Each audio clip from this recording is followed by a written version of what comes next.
pridejo, ko jih najbolj potrebuješ, delajo srčno in ti za to pomoč ne izstavijo računa.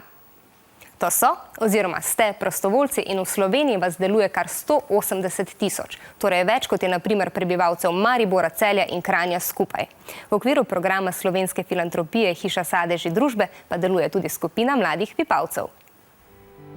Mladi prostovoljci vsaj enkrat na mesec obiščejo prijatelje v centru starejših Pristan v Vipavi. Popoldneva v njihovi družbi se vedno veselijo.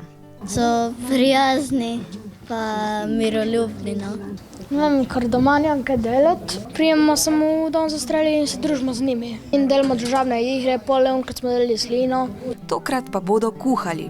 Razdelijo se v 2 generacijsko mešani skupini. Prva bo pripravila sadni kolač po receptu starejših, druga pa pico po navodilih mladih. Med pripravo sodobne in tradicionalne jedi pa je čas tudi za klepet o čisto drugih stvareh. Kaj so delali, ko niso imeli televizije, niti računalnika, kje so se družili. Mi je všeč, ko nam povejo svoje zgodbe. Recimo, ko so bili v šoli, da če so kaj narobe naredili, da niso peli po italijansko ali pa tako, so morali recimo klečati na koruzi. Vsi jih debelo gledamo, ker mi je zdaj drugače. Obisk mladih prostovoljcev pa vedno znova razveseli tudi starejše. Se veselim vsakega obiska, uživam, kadar pridejo. No, zelo mi je všeč, zelo srečna in zadovoljna, ker vidim.